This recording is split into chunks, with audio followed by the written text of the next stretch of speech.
Mirembe Diocese has warned Christians against embracing acts of sectarianism, tribalism, and nepotism that had manifested in the past regimes.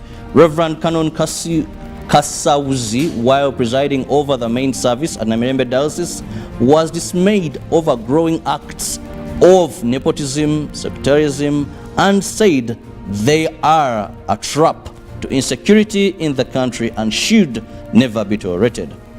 The Dean said that it is Uganda, a country that unites all people from different walks of life, and therefore never statements that cause dividing people basing on their religion, their faith, or otherwise should be respected by anybody in our country. While presiding over Sunday service at St. Paul's Cathedral, Namirembe, Kisauzi warned Christians against breeding acts of such because he said they will lead us nowhere. He advised Christians to embrace God in them other than God in the world even after the Lent season.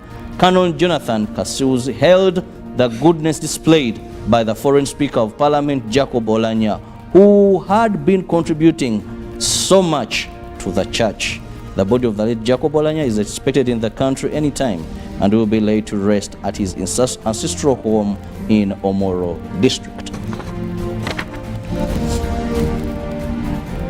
And across the African borders, more updates are still coming in on the Russia-Ukraine war, and new in-person talks are set to take place this week. Ukrainian and Russian officials have confirmed. Now, Turkey says the meeting will be held in Istanbul. And Ukrainian President Volodymyr Zelensky discloses his government is carefully considering a Russian demand of neutrality ahead of the talks. And US President Joe Biden says he was not calling for regime change in Russia during a speech in which he said President Vladimir Putin cannot remain in power. And NATO is not aiming to remove Putin from power, German Chancellor Olaf Scholz has said. And President Volodymyr Zelensky says Ukraine is prepared to discuss adopting a neutral status as part of a peace deal. But he says it would have to go to a referendum and be guaranteed by third parties. His comments come in an interview with independent Russian journalists, prompting a warning from the state media regulator in Moscow. And the next round of face-to-face negotiations between Ukraine and Russia take place this week in Turkey.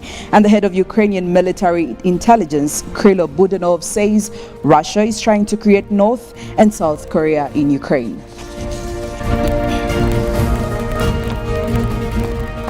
And over to China, well, it has announced its biggest city-wide lockdown since the COVID outbreak began more than 2 years ago.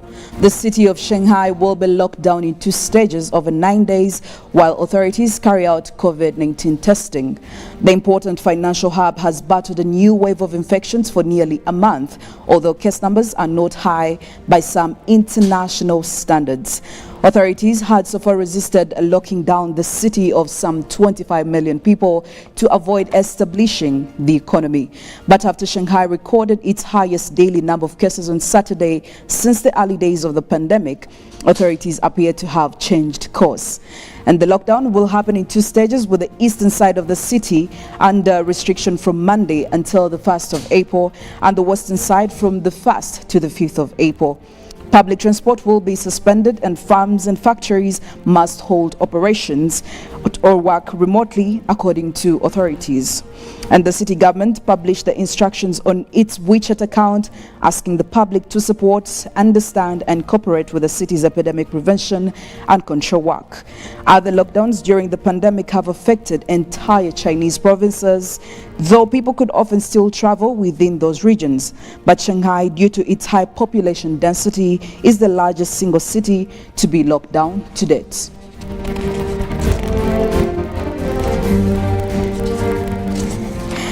And the United States has also imposed new sanctions on individuals connected with Nigeria's armed group Boko Haram, according to the Treasury Department. Now, 6 Nigerian nationals who are found guilty of setting up a Boko Haram cell in the United Arab Emirates to raise funds for fighters in Nigeria have been placed on the sanction list. With this action, the United States joins the United Arab Emirates in targeting terrorist financing networks of mutual concern. Under Secretary of the Treasury Brian Nelson did say this on Friday. Treasury continues to target financial facilitators of terrorist activity worldwide. We welcome multilateral action on this Boko Haram network to ensure that it is not able to move any further funds through the international financial system, he added. The men identified as Abdurrahman Ado Musa, Salihu Yusuf Adam, Bashir Ali Yusuf, Muhammad Ibrahim Isa, Ibrahim Ali Al-Hassan and Surajo Abubakar Muhammad were convicted in the United Arab Emirates of attempting to send $782,000 from Dubai to Nigeria. Adam and Muhammad were sentenced to life in prison for violating the United Arab Emirates anti-terrorism laws, while Musa, Yusuf, Isa and Al-Hassan received sentences of 10 years in prison, followed by deportation. The weather and climate news. Grave threat life as the UN climate chief issues warning for MENA. Now, the first ever Middle East and North Africa, that is MENA Climate Week, runs from the March 28th to 31st as one of the world's most vulnerable regions to climate change seeks ways to address its dire threat. Now, about 600 million people, or 50% of MENA's population, may be exposed to super extreme weather events by 2100 at current projections, raising questions about human survival in some areas. Now, while promises have been made to transition to renewable energy and green technologies, there are many urgent steps that need to be taken, focusing on adaptation to extreme heat, water scarcity, declining food production, among others ominous repercussions. Now, following the interview with Patricia Espinosa, who is the Executive Secretary of the United Nations Framework Convention on Climate Change, who will be in Dubai, United Arab Emirates, today for the start of the conference.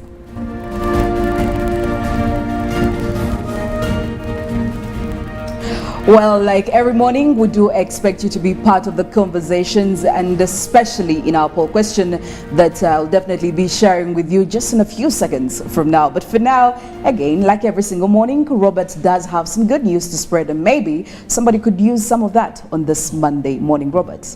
Well, we're just ending the month of women.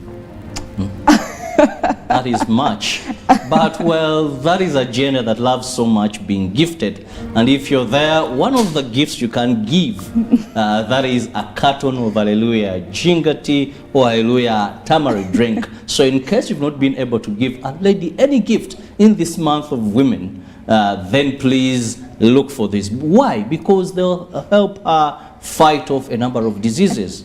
What more is better than a gift that pushes for your well-being in terms of health? Because what they do is they enable your immune system to fight off a number of diseases. They are not treatment, but empower your white blood cells to be able to fight off a number of diseases. Well, a tip for many men there? Yes. Well, Robert, I don't know, but I thought we had actually put this matter to bed about gifting and all that, but clearly this is a conversation that is, I mean, it still has a long way to go, but I promise I will definitely drag you to my side of these things.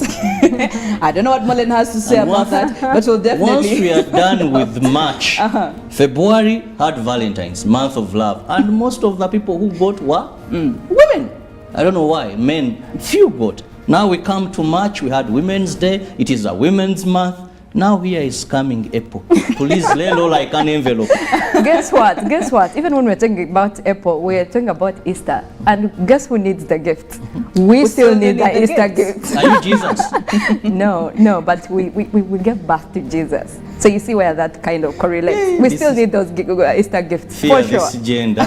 I really hate to break it to you, Robert, but it seems like you're still doing some more gifting. Yeah. And I mean, considering that we're on the receiving side, we get excited every single day when we have all these opportunities avail themselves to us. Well, we know we'll get the gifts, but don't worry, it's a two-way thing. We can always give you the gifts. Yes. But anyway, getting to the poll question this morning, of course, we do expect you to be in response and share your 2 cents with us. And the question is, how how best can government handle cattle rustlers in the Karamoja sub-region. Now, of course, last week we did have a story that was making it to the papers and everywhere, where we had about 3 government geologists that were attacked and actually killed in the Karamoja region. We also had about 2 UPDF security officials that were also killed. Now, this is really sad, and over time we know that insecurity has been really on a rise in this region. So this morning, if you think you can answer or you can give us your response, or you think you know what probably government can do, maybe you need to share with us. I'll just repeat the question for you.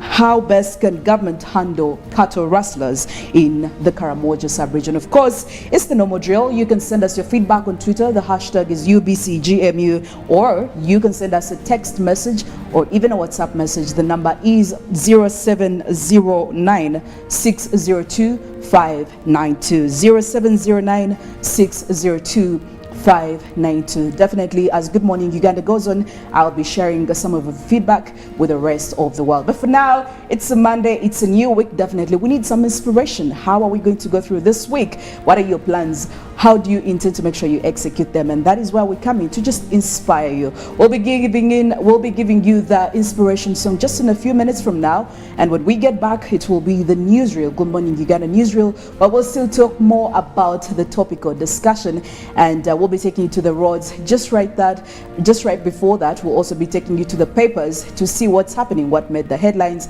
and Molen will also be in to give you more about the climate information and the weather forecast for today. Not forgetting the GMU agenda that will be following through. We are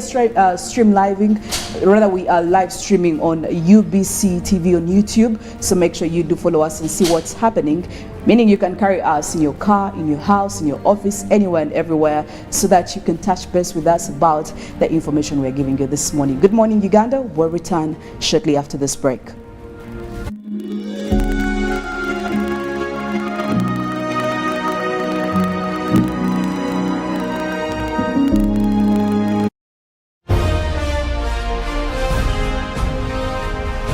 Live from UBC Studios in Kampala. This is Good Morning Uganda.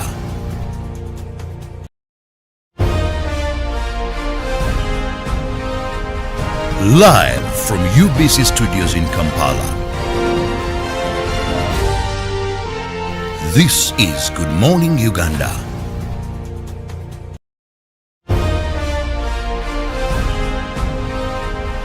Live from UBC Studios in Kampala. This is Good Morning Uganda.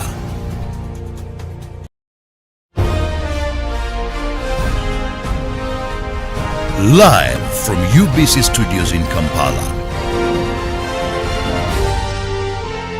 This is Good Morning Uganda.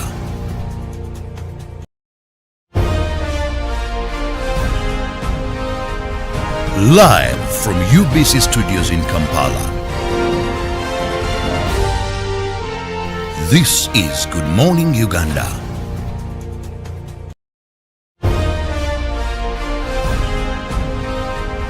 Live from UBC Studios in Kampala. This is Good Morning Uganda.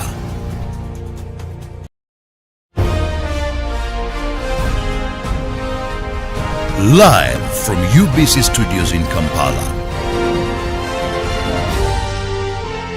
This is Good Morning Uganda.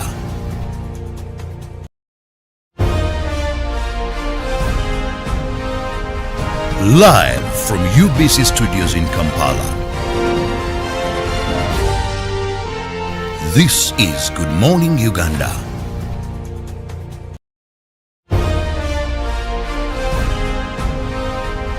Live from UBC Studios in Kampala. This is Good Morning Uganda.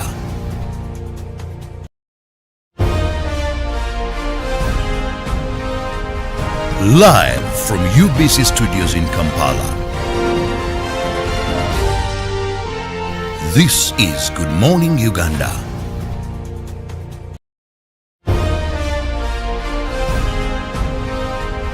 Live from UBC Studios in Kampala. This is Good Morning Uganda.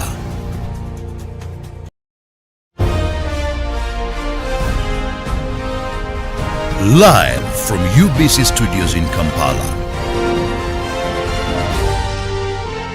This is Good Morning Uganda.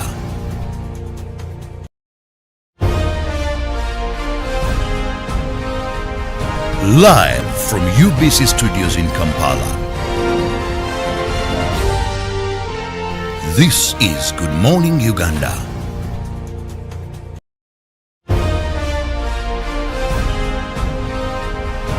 Live from UBC Studios in Kampala. This is Good Morning Uganda.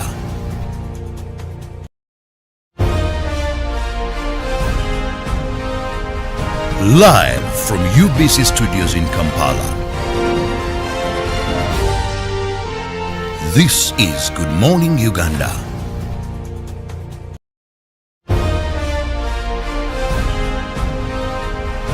Live from UBC Studios in Kampala.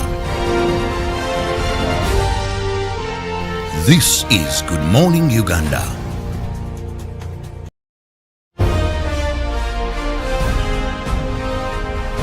Live from UBC Studios in Kampala. This is Good Morning Uganda.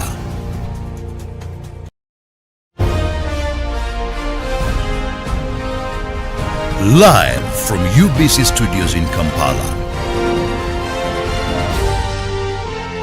This is Good Morning Uganda.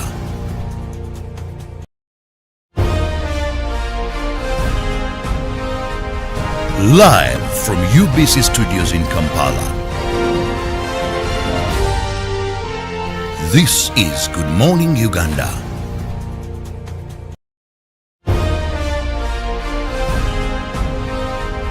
Live from UBC Studios in Kampala. This is Good Morning Uganda.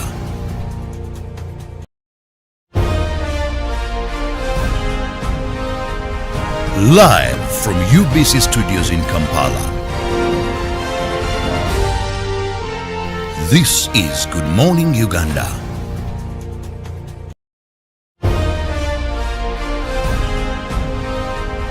Live from UBC Studios in Kampala.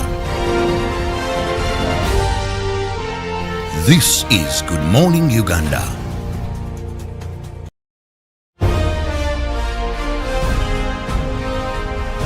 Live from UBC Studios in Kampala. This is Good Morning Uganda.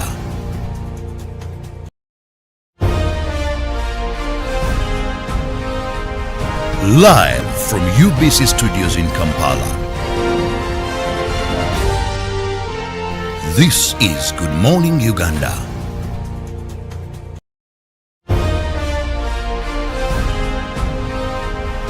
Live from UBC Studios in Kampala.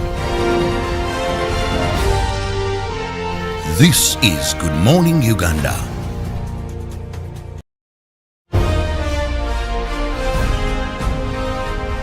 Live from UBC Studios in Kampala. This is Good Morning Uganda.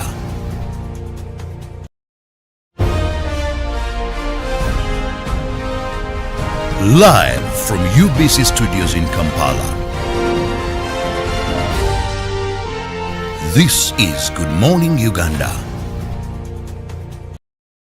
For one whole year worth 86,500 Uganda shillings. That's free 2 GB for the first month and free 1 GB for the next 11 months at only 250,000 Uganda shillings with free data for one whole year worth 86,500 shillings, making the effective price of the 4G phone 163,500 shillings only. Airtel, the smartphone network.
It's exactly 3 minutes after 7 a.m. Good morning, Uganda newsreel running right about now. My name is Philomena Masco, and of course I am joined by Robert Chirabo on this 28th day of March 2022. Good morning once again, and yes, thank you for joining us for this topical conversation. Before we get into it, just to give you a reminder of what the poll question is and what your responses, of course, will mean to us as we share with the rest of the world, and that is how best can government handle cattle rustlers in the Karamoja sub-region. How best can government handle cattle rustlers in Karamoja sub-region? Hashtag UBCGMU and WhatsApp number is 0709 602 592. Now, basing on that question this morning, which is definitely going to shape our conversation as early as now, we know that the last week we had quite some very disturbing news, some information that really drove people wild. Robert, we heard about 3 government geologists lose their lives in this specific area. We also heard about two UPDF soldiers who lost their lives. They are going up and about their business. However, as we know that Uganda has been really grappling with the insecurity, especially in this region. I mean, we have seen quite several moves come into play to make sure that these people are disarmed. They have somehow gained access to all these military weapons, and they're very violent. Now, of course, somebody would ask, why is this problem sorry about that. Why is this problem happening consecutively? You know, we have heard about the UPDF coming to make sure that they get rid of these. They try to disarm the Karamoja residents. However, this hasn't been done 100%, and people are questioning, because there are very many other parties that definitely have a role to play that can do something. And this, again, people are questioning, maybe these people are not doing what they're not supposed to do. Just to give you a brief background about this, I mean, Uganda has really been struggling to make sure that they disarm these people. The NRM government, when they came into power, they have tried to put up strategies to make sure all this is just taken away and peace is restored in this region. But maybe just to ask you, Robert, why do you think this is happening consecutively? We are losing people every now and then. People were actually going up and about their business because these 3 geologists had actually gone to do what they were supposed to do. So why do you think this is happening consecutively and in the same region, the same problem? I think first we need to look at the background of this, even before we look at the incident that happened on the 21st of this month. One, we have old cultural practices. Some were dangerous, and in some cultures, they have totally banned such practices. Yes. Now, when you look at Karamoja sub-region, cattle rustling has lived with them for a long time. The only difference is that now they're using very lethal weapons. And also it has now transformed into groups of warriors that are engaging in other forms of criminality. Because cattle rustling was that people come and raid, they take cows. And maybe another clan also gets to know that, okay, they have taken, they also go and raid. So it was about cattle. The aim, because in Karamoja sub-region, cattle is a source of pride. The more cows you have. Yes. Their traditions in terms of all of them operate around cattle. Cattle is their source of livelihood because they rarely eat the meat from cows, but they'll pluck these cows, get the blood, they'll get the milk. So cows are life in Karamoja. And that explains why they had reached, why it had become a practice for people in Karamoja to have these raids that we call the cattle rustlers to go and get cows, because it is everything. Remember, this is a very dry area. Yes. So they rely on their animals almost 90% of their livelihood. So that is why they would continuously go and raid. And because there was a fight, because when you go, they would meet resistance. Actually, even some time of the year. Yes. By then, in their culture, that these raids were not every time. They had a specific period where maybe a clan and would go to raid another and another. Now, where does the problem come in? We have the Turkana of Kenya. Over time, these groups that used to have spears, have maybe arrows, got now guns. AK-47s, got other very lethal weapons compared to what they had. Yes. And UPDF had done great as far as the disarmament process. We had voluntarily, but also going and getting their guns. But there came a problem with our neighbors in Kenya. Yes. That much effort was being put in Uganda, little, if any, was being done in Kenya. Yes. So these Ugandan Karamajongs now were vulnerable. That when these Turkana warriors would come, they would find it easy to steal and take their cows. Yes. Because for them, they no longer had weapons. Government had tried, and I want to emphasize that there's effort government had put in. But you see, Karamoja is a big area. And sometimes it couldn't get enough information that these Turkanas were going to come and take away cows of Ugandans. Sometimes they would chase them, recover a few. If they took like 1,000, you bring back like 500. Yes, that was something meaningful. But the Kajongs, the Karamajongs, now began feeling insecure. Yes. Because they knew we don't have the guns that we use to protect ourselves.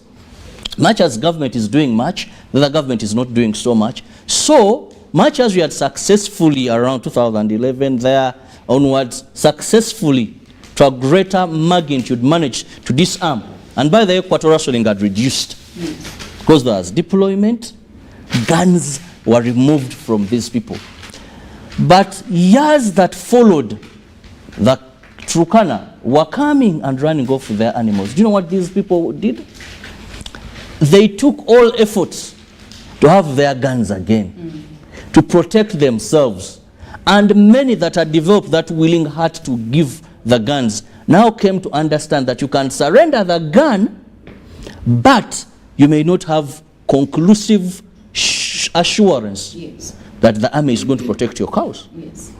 Even amongst them, those that now had gotten guns away from the Turkanas had begun raiding their fellow Kejongs of their cows, because they knew that if you have a gun, so and so with a lot of cows is now very vulnerable. He no longer has a gun to protect, maybe he has a spear and a bow. Yes. So even these communities began moving around and raiding each other. So now it became very hard to convince these very people that, you know what, surrender your guns, we are going to give you enough protection. Yes. Yes, UPDF is doing a great work. The ASTU and all these are doing a great work. But because of the vastness of this area, there are still those pockets. That is why now we see that this problem, sometime dealt with to a recommendable extent, over a time is now cropping up. Because people are now wondering, we did this before. Yes. We weren't protected sufficiently. Yes. Now what we can rely on, remember, cows are their livelihood. Absolutely. How do we protect our cows? And only method is, are you equipped that when this other clan comes or other person comes with a weapon, you have a weapon of equal ability to destroy it. Is only the tactics that now matter. Now, Robert, just in response to what happened recently, the most recent incident, of course, General Lieutenant Kainerugaba Muhoozi was very bitter, you know, with what happened, all these acts of violence. And he did say that he was going to come with he was going to respond strongly. And if I may use some of his words, he said, look, I am going to come and make sure that we sort this, and I'm coming with hell. It's going to be really, really terrible. But now, the fact that he's going to involve the army, which takes me also back to around 2001 and 2006. Of course, President Yoweri Kaguta Museveni was trying to make sure that this region is stabilized, and they did launch quite a number of disarmament campaigns to make sure that all these the people who had all these weapons were disarmed. And I will tell you, Robert, thousands of these arms were taken away. But also there was a belief that the army used quite a number of brutal tactics, and they believe that it left most of these people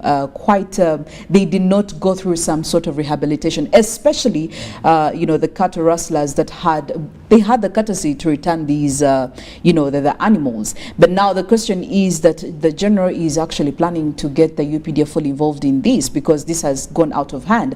And I mean, when you also look at that incidence of 2001 to 2006, the brutality of the army, I would probably just want to find out from you, do you think the army can actually do what is supposed to be done? Should we really involve the army? Because when we know that when we get to a point where the army comes in, we know that it's going to take a different course of action. Do you think that would be the ideal move? Do you think it's actually the smart move to make sure that we try to sort this issue? Because now we know the Karamoja residents, the cattle rustlers are also not resting. They have weapons. So involving the army, would it be the best move to help us sort this issue? First, in our laws of our country, guns are property of the army. Even if you are civilian, before this court ruling recently, and you're found with a gun, you're tried in the court martial. Yes. Of course, we wait to see how this is going to happen, because there's now a ruling against that. So a civilian, by the time you have a gun, unless it's a licensed gun, still the army and security agencies know, you're working for a security company, but it is illegal. Yes. For a Ugandan to have a gun. So the moment you have a gun, police can work to some extent, but day by day you're bringing the army closer to you. That is why if you look at most of the operations that have guns, because these are dangerous weapons, anybody can use them. Yeah, you see the army coming in. But second, also we must understand, a gun to a Karamojong, what does it mean? You know? Yes. Because I've told you, cattle defines their livelihood. These guys are not traders. Much as the region has so much minerals, I want you to go and investigate how many Karamojongs are into this gold and whatever minerals that are being gotten from Karamoja. Yes. They just see trucks, they see white people, they see from Kampala. But how many of them are into this? Yes. You might find that if there is, maybe it's just a 10% of the number, and I could be giving them much. So their livelihood depends on these cows. And they know to protect these cows, it is the gun you have. So therefore, it is very obvious that it's not going to be a smooth sail if you want to get the gun from them. Yes. It's not going to be an issue where a police that is used to defend life and property, dilly-dally, you go to get a gun from a Karamojong warrior. I think the best there would be the army. And given the examples you've taken, but also we must remember that UPDF has always called for voluntary and sometimes even with rewards. Yes. So this is what happens. When the UPDF is going to launch an offensive, they are calling upon those that if you have this gun, willingly hand over the gun. Yes. And those that willingly hand over the gun, no prosecution is carried out. Nothing. Nothing. You just hand over your gun. Sometimes even they have put incentives to attract them to hand over the gun. Now if the period is there for you to hand over the gun, those that remain with these guns have now clearly made a statement that moto no moto, we are ready. Yes. I'm not giving away my gun, and you're not going to get it from me very peacefully. We've lost soldiers in the disarmament process, fired by warriors. Yes. I remember when I was in Karamoja under Nusaf, one time almost landed in an ambush. Actually, there has been a lot of improvement in terms of security. Those days, northern Uganda, get to that area. We were in Moroto by then, but as we were driving, we just saw someone somersaulting in the road with a gun. How does we are finished? That is a warrior, and they are good at shooting. Yes. But by God's grace, on the other side, because they used to have patrols, the UPDF were coming. So he somersaulted, landed, then again to the thickets that were around.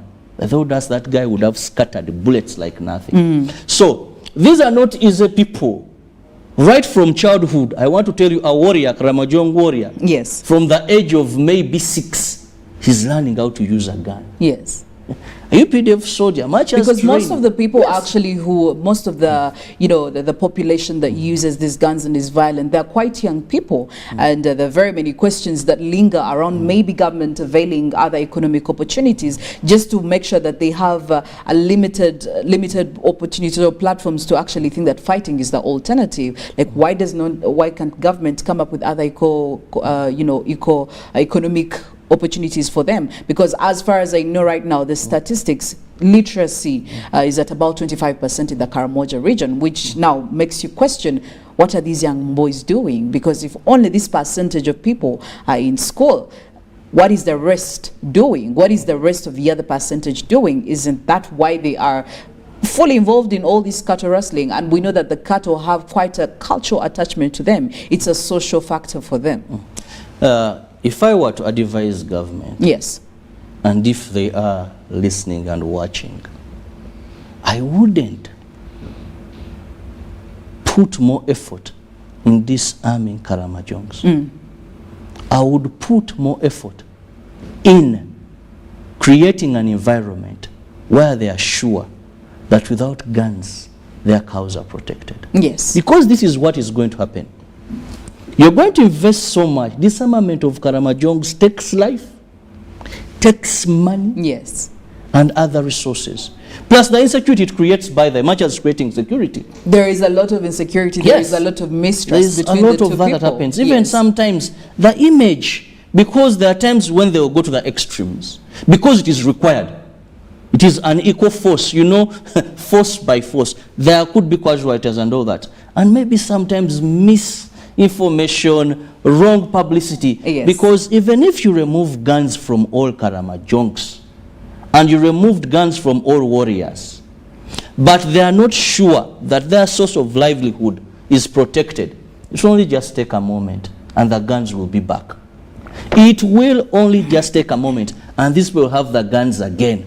So it is upon thinking, removing guns they will get, because their cows, therefore, are not protected. And now we've gotten a group that we are terming as warriors. For them, not about cattle. Yes. So what needs to be done? Our government, Kenyan government, how do we have these borders, all these porous borders, these entry points? If it is disarmament in Uganda, is it happening in Kenya at the same time for the Turkanas? Yes. That you're also disarming them, so that you will tell them now there is no cows being stolen from you going to Kenya. Yes. If you've removed from these other groups are now turning into warriors, because those that killed the 2 UPDF soldiers and of course the geologists, these were not after cows. These are criminal gangs. Yes. That have, they call them warriors. But how do you ensure people that Kenya is done? Even in here, there is sufficient deployment. Yes. That even if 1 or 2 had the guns, they'll be put out of action immediately.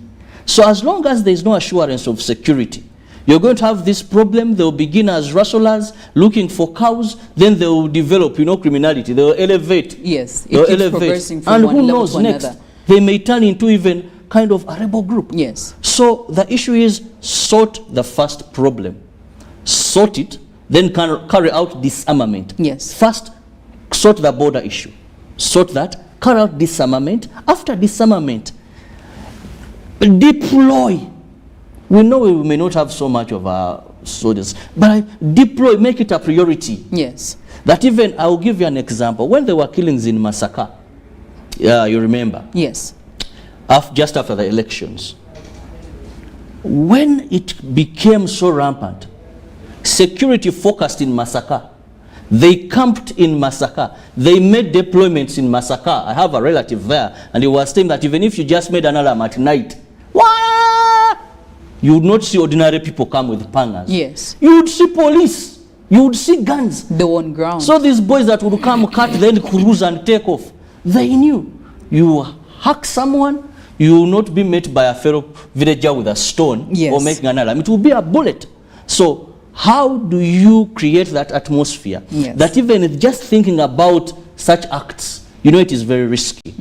That is my opinion. Now, you see, Robert, there is putting security to make sure they disarm the cattle rustlers, which is, I believe, is a good move. There is also making sure that you avoid this from actually starting. You avoid it before it gets out of hand. But then also there is an argument that the Karamoja people believe that the government hasn't done enough to make sure that they restore the stolen property that has already been lost it should help them, be presented to them. Just to actually give you an insight of this, about last year, there was a report that was represented to the president by the Karamoja Parliamentary Group of Lawmakers. And in the report, they actually said, look, the lack of intervention by the security to make sure we recover our lost property created quite a problem. Do you actually think the government has really done a lot to make sure that they restore the property that they lost? Yes, we understand they're trying to disarm them. It's a move, it's appreciated, and it has quite an impact that it creates. And it has also tried to make sure there is even no beginning for this.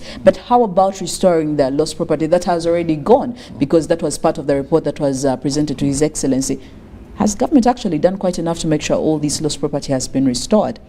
Or are these Karamoja people crying foul? No.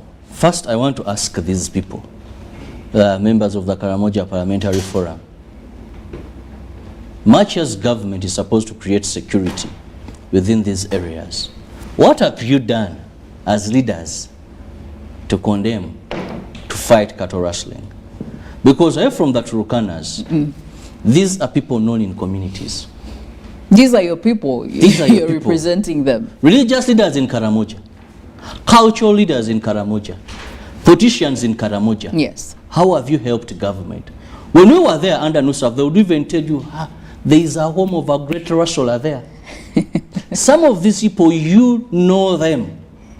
And when they steal these cows, they never go to government, maybe that you have a government ranch that is somewhere. They're either within you, this community. Because it happens within these communities. Within, yes. A few that have been able to go away from Uganda, yes, that's a Turkana, maybe government should. But you see, compensation.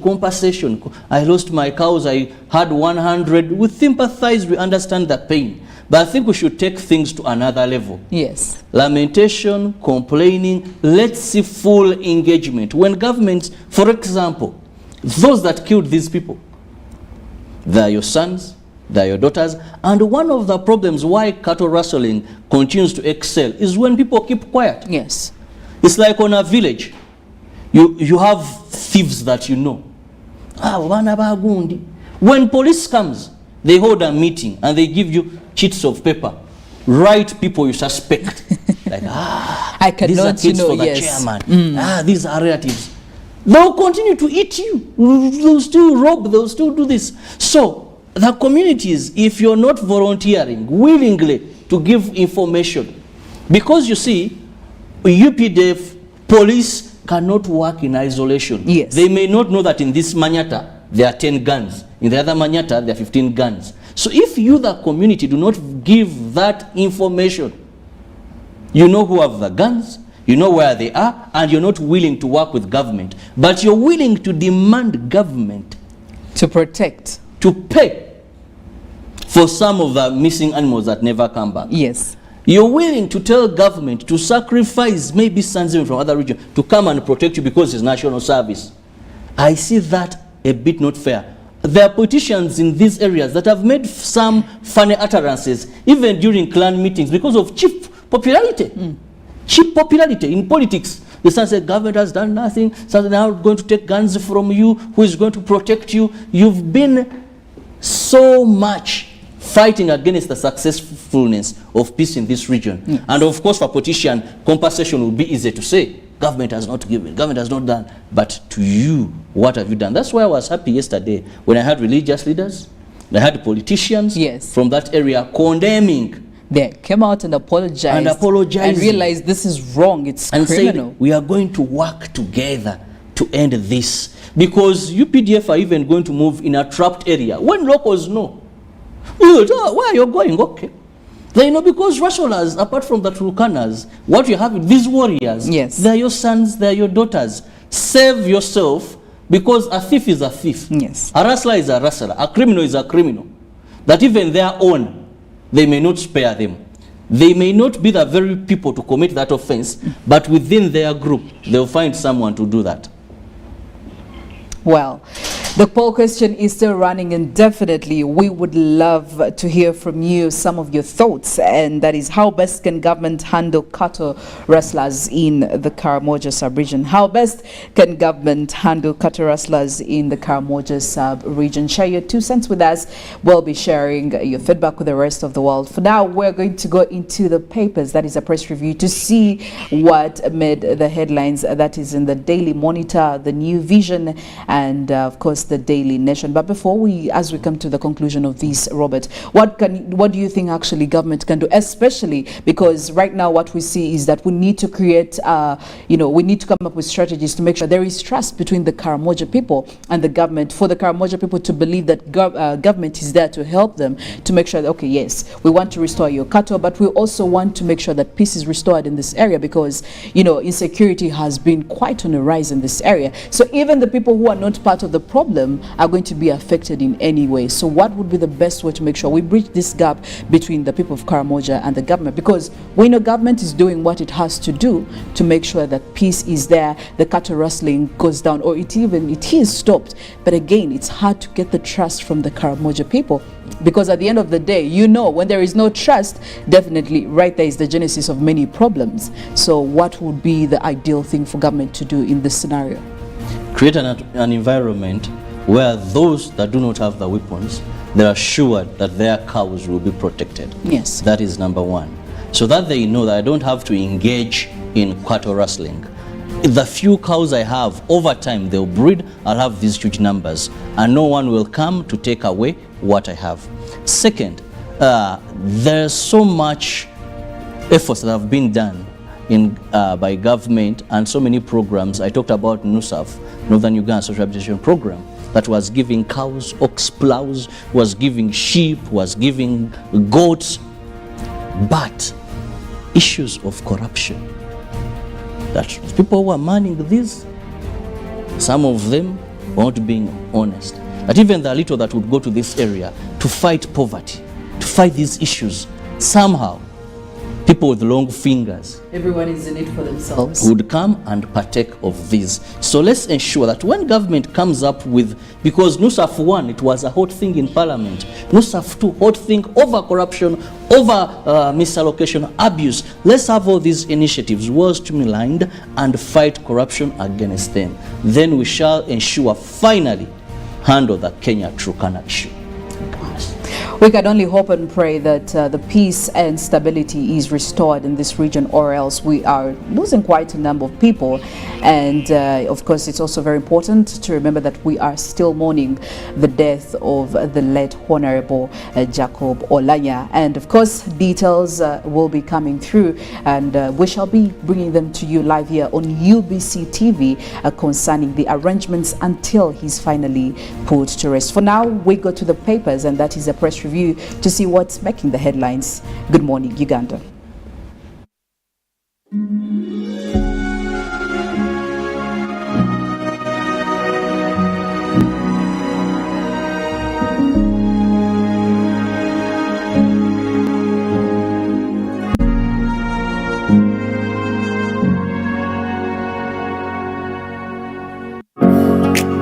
It's no secret that ICT makes learning easy.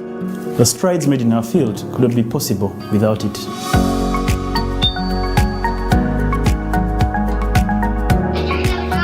And now we can watch our favorite show. My radio is my best friend. UCC provides an enabling regulatory environment and policy guidance for healthy competition. We also facilitate ease of doing business in the communications sector through licensing, standardization, spectrum management, tariff regulation, rural communication development, and consumer empowerment. An informed consumer is an empowered consumer.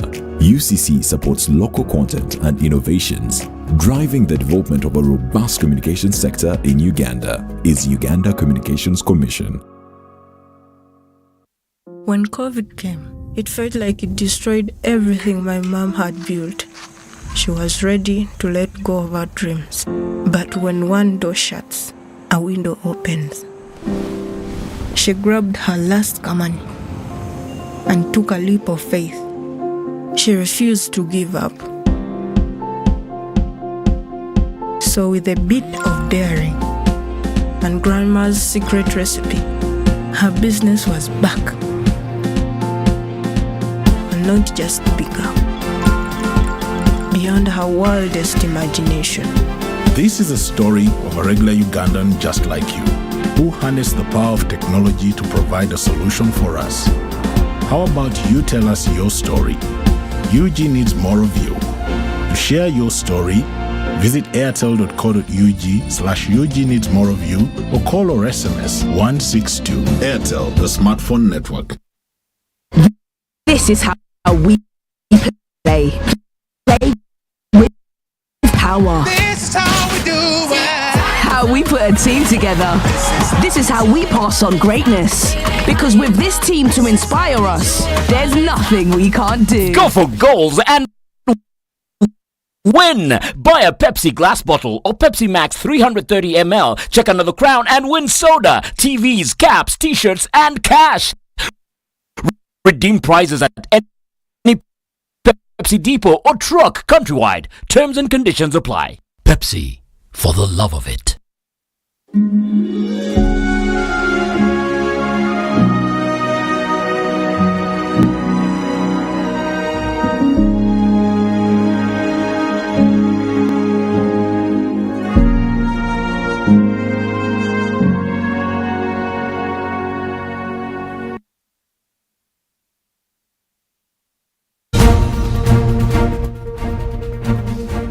This morning, we start off with the Daily Monitor, and that is dead set for return of Olanya's body. Of course, a body of the Speaker of the 11th Parliament will be expected to be flown into the country by Ethiopian Airlines quite any time from now. Of course, the details are there. And yes, still in the news section, will Among Tayewa lure more opposition?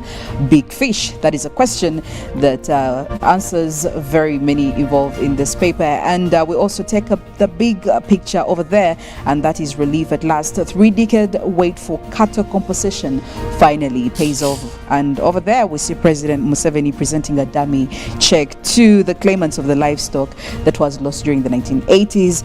And on the regional level, Mbale Chiefs fight derails service, and also UNEP guides on senior for coursework marks and traditional schools to be refurbished. There is also something from the healthy living. Lifestyle changes can provide relief from endometriosis. What's this?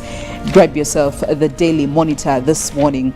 And onto the second page, Museveni reiterates call to renovate traditional schools. And there is also today in history, Uganda airlifts troops to the Democratic Republic of Congo border. And still also in history, nuclear leak causes alarm in the US. Well, we'll move on to the New Vision this morning, and also more on the story of the fallen Jacob Oulanya. First Lady mourns Oulanya, and also burial programs to be issued tomorrow. And the Speaker's life on campus, all that on page 6 and 8 of the New Vision for today. But also a big headline over there saying scientists are set to benefit from government enhancements, where civil servants are to get shillings 400 billion raise. That is out there in the New Vision for today. But also it also leads with a big picture right there with His Excellency Yoweri Museveni, with Vice President and Speaker of Parliament Anita Among at the launch of war claims compensation, that is on the livestock compensation payments for the claimants and beneficiaries in the Acholi, Lango and Teso sub-regions right there.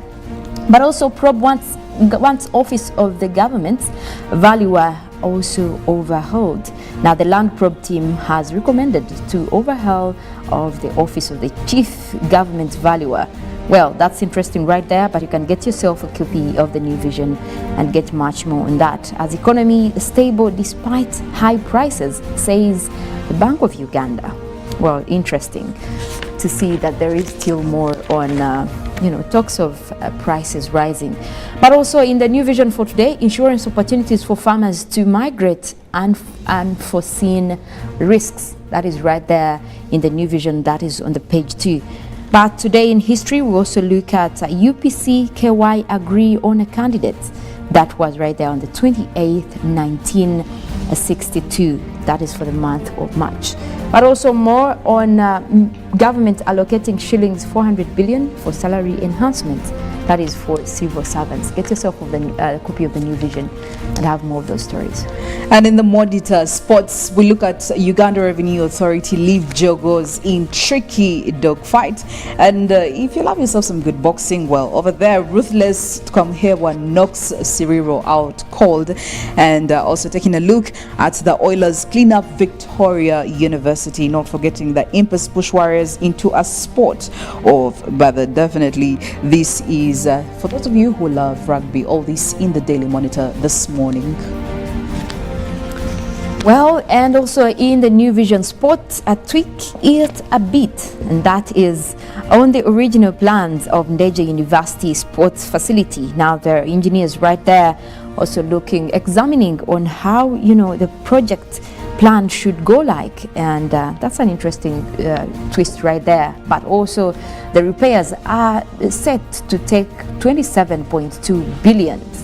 That is also from the National Council of Sports that has requested government for that money as they look at Capital Development Fund to renovate sports facilities. But also on page 2 of the New Vision Sports right now, they look at Uganda juniors ahead for All Africa Golf Championship. A team of the golfers right there that will be representing Uganda junior golfers are right there on the page 2 of the sports for New Vision this morning. And taking a look at the Daily Nation as well. Well, Decision 2022 is still going on, and that is storm over Uhuru impeachment claims. Well, and a dead professor, his ex-wife, and a missing mistress. This is quite something that is definitely catching up. And also looking at the 2021 KCPA, Magoha set to release KCPA exam results this week. And over here, man killed in grisly tragedy at a steel plant. And of course, there is also something from the climate action, drought wreaking havoc. All this in the Daily Nation. You can grab this copy online or even buy one to make sure you catch up and see what's happening in our neighbor over there in Kenya. But also just to remind you about the poll question this morning, and definitely, like I already say, we do expect some feedback from you, and that is how best can government handle cattle rustlers in the Karamoja sub-region? How best can government handle cattle rustlers in the Karamoja sub-region? The hashtag is UBCGMU, and of course you can send us a text message or even a WhatsApp message. But that aside, again, like the normal drill every single morning, it is important for you to know what's happening. What's the situation like on the roads if you're trying to get to your workplace? Maybe it is situated in town and you're coming from these different outskirts, different parts of the city. Well, that is why I come in to just give you quite some highlights to let you know what you should be expecting on this Monday morning.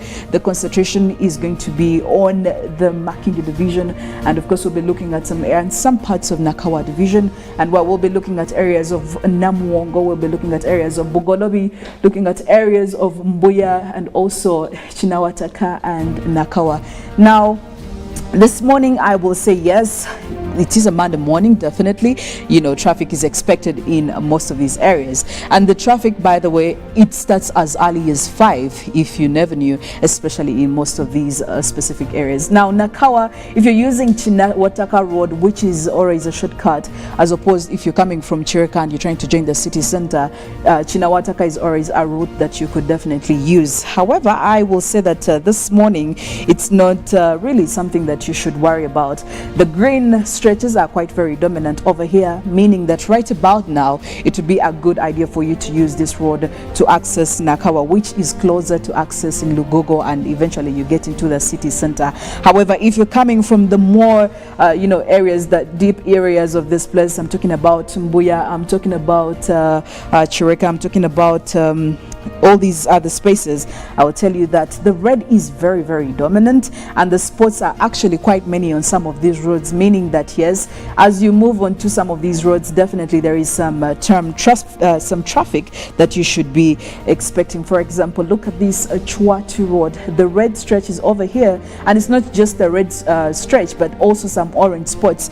Red, of course, showing you that there's quite heavy traffic here. There are very many road users, pedestrians. There could be, private cars and all these public transportation means, everybody's trying to struggle to get some space on the road to make sure they get to where they're supposed to be in time. So over here, the red spot is quite long, and there's some orange, spots here showing that there is a traffic buildup.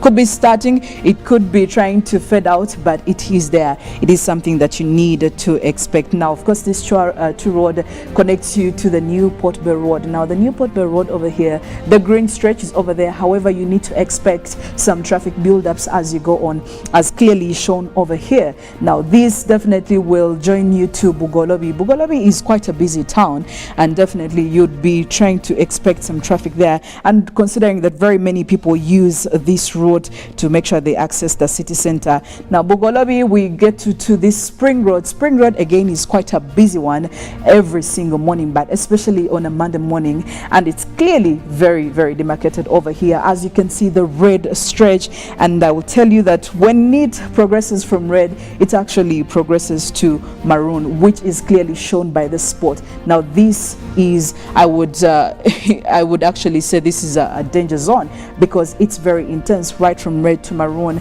So there is a lot of traffic here, and also because maybe it's a junction, so cars are trying to figure their way out whether to get to their workplaces, whether to leave town. That should be expected, and it's quite such a long stretch as clearly shown over here. From here over orange, we see quite some maroon, we see some red. It just keeps repeating itself. So you need to expect this traffic buildup over here if you come from these areas and as you're trying to access the city center. However, all this definitely will lead you to the main road as you have used all these shortcuts to access Lugogo. Lugogo, definitely, as you can see, the stretch that connects you to Lugogo is quite dotted with red. That's not a surprise on a Monday morning. Traffic is quite intense over here, clearly demarcated, and some orange spots as well that show you that the traffic buildup is still there and you need to accept it. Now, of course, as you get into Kampala Jinja Highway, definitely the maroon over here shows you the traffic is very intense. Again, that is something that you should be expecting, and it's of course built up by all these red here, showing that the traffic actually stretching from back here in Nakawa all the way. So this right here should be something that you need to think about seriously as you're trying to access the city center. Look for alternatives if you have any this morning, or else you're going to be deterred by this traffic and you may find yourself getting to your destinations very, very late. But it's a Monday morning, so sometimes it's very advisable that you think about your alternatives right from Sunday evening so that you know which routes should be ideal for you to make sure you get to where you're going quite in time. Well, also it's about the time that we get to hear from Mollen what she has to tell us about this weather and the climate news. How does it look like this Monday, Mollen? Well, it looks like we're actually starting off quite well across much of the country. Just, a few clouds hovering around. And, that kind of bright sun that comes in for your Monday morning while you're juggling with traffic and all that, catching up with, the Monday grip, because you're already relaxed for the weekend, but now you have to catch Monday. So the weather is quite good, but that won't be lasting long. And we'll be taking a look into our forecast later. But I say it's quite good. If you look at the chill that is coming through, we have moved from the high temperatures. I don't know, Philomena, if you actually felt that. We've moved from the high temperatures to actually the low temperatures. So I say it's good news. Oh, we're good. We can work with that weather until further notice. Well, that's it from the traffic updates. I officially hand you over now to Mollen, who will be giving us more about the weather forecast. Is it going to rain? Is it going to shine? Regardless, you still need to know. I am Philomena Masco. Have a great, wonderful and productive Monday morning. Good morning. Well, and right from there, I'll borrow a word from an old friend who says the hula baloo of, here and there with the weather. But before we get into that, on what is happening across Uganda, we'll also tap into what is making headline on the international scene in terms of weather. And this morning, we start off with news from the Philippines, where yet another volcano is set to erupt across the central part of Manila. Now, this area actually did start, spewing on Saturday, and that is the volcano south of Philippines capital, which is about 70 kilometers south of central Manila, and it has already raised a red alert. Now, it has moved from level 2, which was given out on Saturday, to now level 3. That is out of a 5, scale level. And what that means is that authorities have already started plans to evacuate people, and so far 8,000 people have been evacuated from this area where the volcano is said to erupt, and that is just south of the capital, Manila. Now, what we're looking at this morning is that already there is that huge plume, as seen from the pictures that are coming through. Already plumes are hovering over this area, and the experts from the agencies around the area are saying that this could also be compared to a volcano that did erupt in January 2020 that is across the same area. Now, the plumes are coming off, but also the ash that is coming from this area, indicative of the eruption that is likely and already going on across that area. Now, this hails actually from a crater lake over the area. So you look at an area where there has been a lake, but even then, from that image that is shown there, that's where the volcano is starting from, but already bringing up plumes of ash and sodium. Already the area visibility is quite fading, so that means that even with the evacuations over the aircraft, it will be really, really hard to get a lot of people out of the area. But so far, the news that is coming through indicates that they have at least over 1,000 people that have been evacuated from the lakeside communities that is close to that lake right there, the crater lake. And in total, we are looking at 8,000 people already evacuated from Tal volcano that is 70 kilometers south of central Manila. Now, most of those activities actually could still bring that ash even closer to the capital, Manila.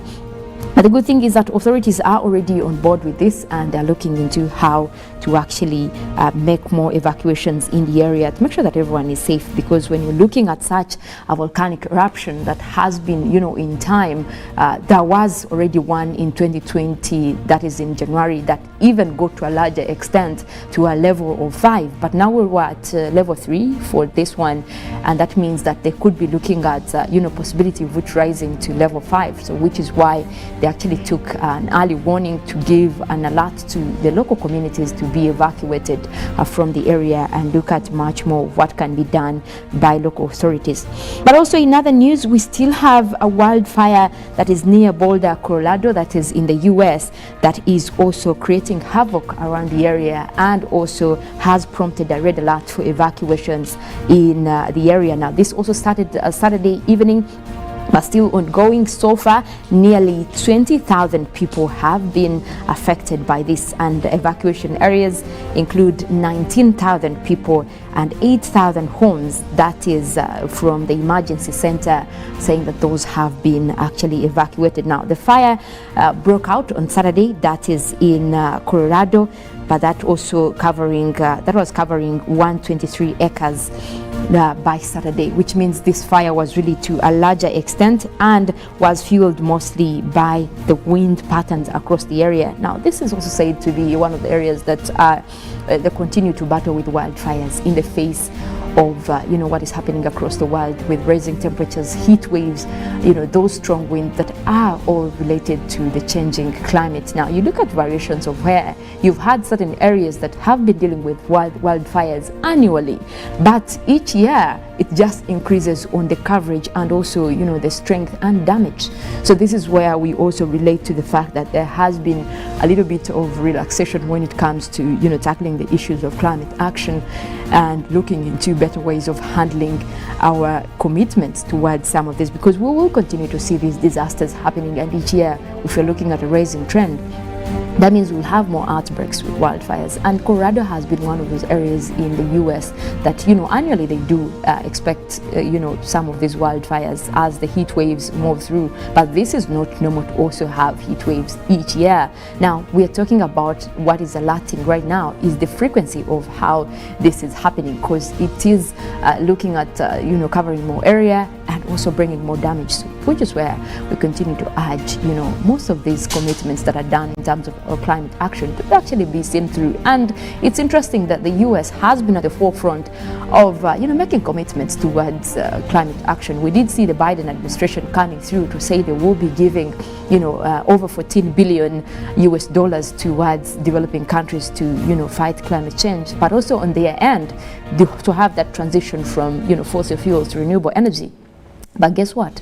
Just a few weeks ago, the Biden administration did again, come forth to say that no longer approving the $14 billion that they had said, but instead gave $1 billion to developing countries. Now, from such a cut of commitment, and this is what they actually committed to in Glasgow last year in November, saying that they will be giving this money. But when we see that double down, and these are the kind of people that are also having the same extent of extreme weather events related to climate change, it poses a challenge on when world leaders actually make these commitments, does it come through? And also on the end of developing countries, are we sitting back to wait, for all these donations and commitments? What can be done at home to make sure that we are reducing effects of climate change and get away with most of these extreme weather events? But it looks like that it is still, a long struggle that we have to still fight for and look more into what we can do in terms of climate action.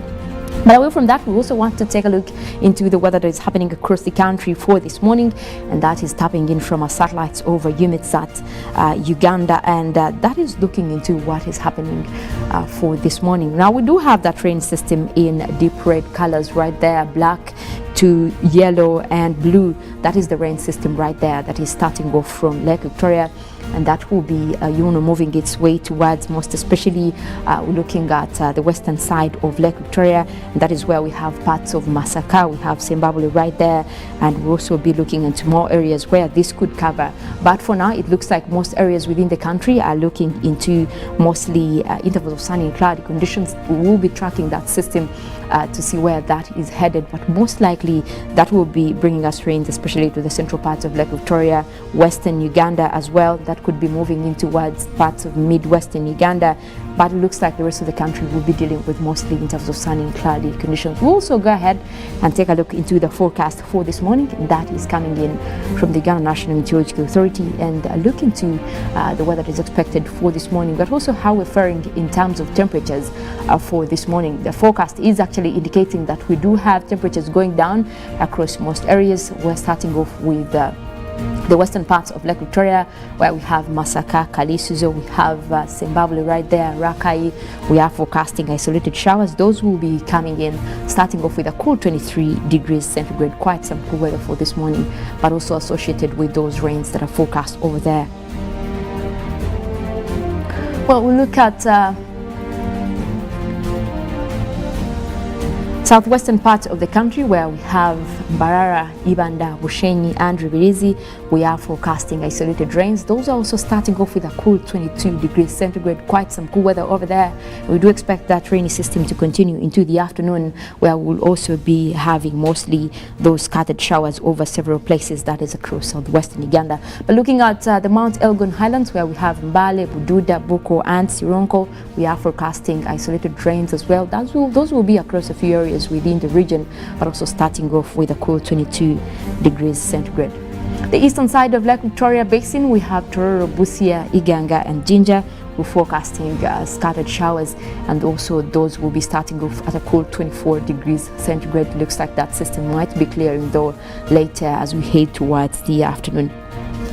Now, across eastern Uganda, Soroti, Katakwi, Amuria and Kumi, we are forecasting isolated showers. Also, those will be across a few areas, mostly in form of light rains that will be starting off with a cool 24 degrees centigrade, toning down the temperatures that have been, going over that area for the last couple of days. Now, for the eastern parts of Central, we have Ruwero, Wobulenzi, Bururi, and Nakaseke. We're forecasting those scattered showers as well, starting off with a cool 25, quite some pleasant weather over there. We do expect that system to continue into the afternoon, and that means we might be looking at still a rainy day across that area. Now, heading over to the central parts of northern Uganda, where we have Gulu, Kitgum, Padel, Adjumani, we are forecasting a mix of clouds and sunshine. We already have those clouds coming through, but that will be starting off at, a warm 26 degrees centigrade. Also quite some good weather over there, considering we've had also higher temperatures for that part of the country. Now, back for the central part of Lake Victoria Basin, where we do have Kampala, we have Entebbe, Wakiso, and Mukono. We are forecasting those light showers. We already have clouds that are moving through, and that will be bringing us light rains across several places, starting off with a cool 23 degrees centigrade. And also most of those rains might actually be sticking around even into the afternoon. But we also look into the fact that we have had reduced wet weather conditions, especially for most areas within the country.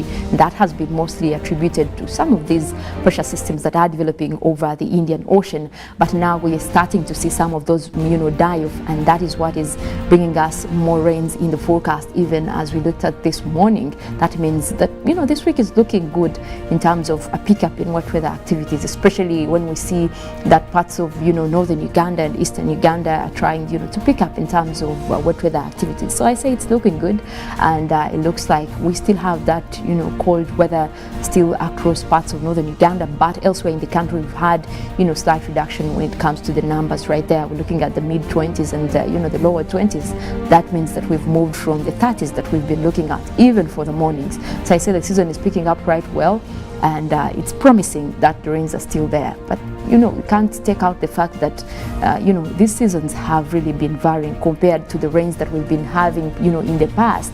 You look at these seasons really performing poorly in terms of the amount of rains that we have. Even at the end of the March and April, this used to be the month where we have peak rains, a lot of rains, and farmers wouldn't complain. But what we have now is just continuous systems developing and hindering us from having that stable rains. And most of those are still being attributed to, the changing weather around us. So we're still going to spread the gospel. I, for one, will still going to, I'll be spreading the gospel on what we can do to make sure that this does not continue to happen. Well, I'll leave you at that, but we do have Good Morning Uganda agenda coming up, and Robert will be here to take you through that. But also later, we'll be having sports updates from Ruben Pima Chibirango. Well, not forgetting that we are streaming live, that is on YouTube, UBC Television Uganda, but you can also catch us on our social media platforms. The hashtag is #UBCGMU. My name is Molin Kenyana. I want to wish you a wonderful week.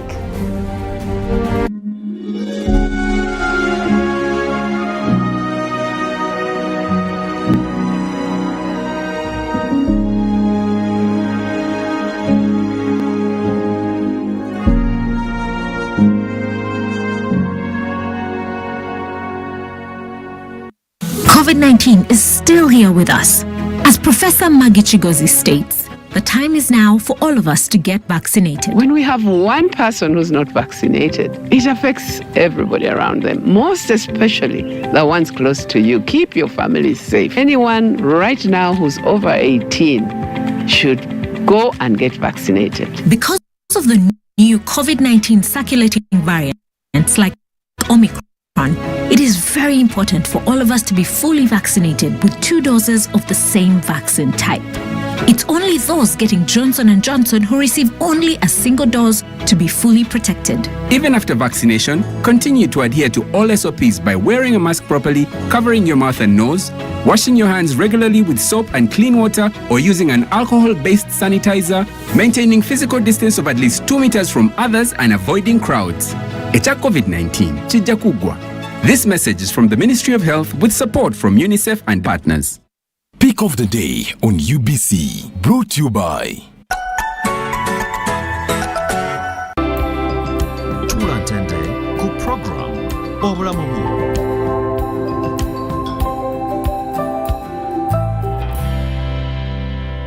was brought to you by Just use MTN to make calls, send SMS, load airtime, buy bundles, or pay for MTN subscription services. Everywhere you go, MTN. When you talk about our motherland Uganda, the Pearl of Africa, you cannot fail to smile because of the smile that fills the faces of the citizens. Our nice good weather and nature that sustains us all, that enables us all to continue each in their own way because we are all different even according to each individual's work. But what joins us to become one person is the sweetness from the flavored drink Hallelujah Ginger Tea drink and Hallelujah Tamarind drink. The flavor that quenches your thirst while at the same time treating and healing your body because it is 100% natural. Enjoy the drink that has got the tamarind juice in it. Made by Hallelujah Reflexology, Healthy Solutions and Nutritional Research Center Limited. Get yourself a bottle of Hallelujah from all shops around. This is how we play. Play with power. This is how we do it. How we put a team together. This is how we pass on greatness. Because with this team to inspire us, there's nothing we can't do. Go for goals and win. Buy a Pepsi glass bottle or Pepsi Max 330 ml. Check another crown and win soda, TVs, caps, t-shirts and cash. Redeem prizes at any Pepsi depot or truck countrywide. Terms and conditions apply. Pepsi, for the love of it. When COVID came, it felt like it destroyed everything my mom had built. She was ready to let go of her dreams. But when one door shuts, a window opens. She grabbed her last command and took a leap of faith. She refused to give up. So with a bit of daring and Grandma's secret recipe, her business was back. And not just bigger, beyond her wildest imagination. This is a story of a regular Ugandan just like you, who harnessed the power of technology to provide a solution for us. How about you tell us your story? UG needs more of you. To share your story, visit airtel.co.ug/UG needs more of you or call or SMS 162. Airtel, the smartphone network. It's no secret that ICT makes learning easy. The strides made in our field could not be possible without it.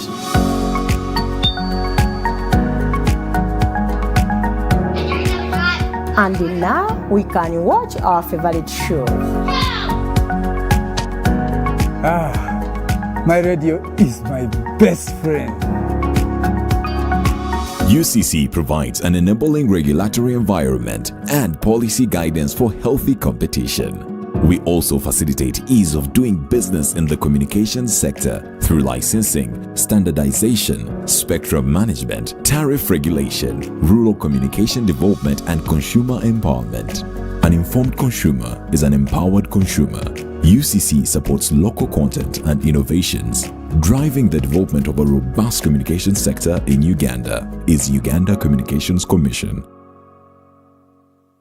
Get connected today with the My Airtel 4G smartphone and enjoy free data for 1 whole year worth 86,500 Uganda shillings. That's free 2 GB for the first month and free 1 GB for the next 11 months at only 250,000 Uganda shillings with free data for 1 whole year worth 86,500 shillings, making the effective price of the 4G phone 163,500 shillings only. Airtel, the smartphone network. Are your children ready to learn? Schools are open. As parents and guardians, it is your duty to ensure that your children go back to school. COVID-19 prevention measures have been put in place to keep students safe as they go back to school. Not only do teachers prioritize everyone's health, including their own, but they discourage violence among students. They also ensure that students follow SOPs. Any concerns are reported to a school administrator or senior woman or man teacher for correction and further guidance. Dear parents and guardians, you too must play your role.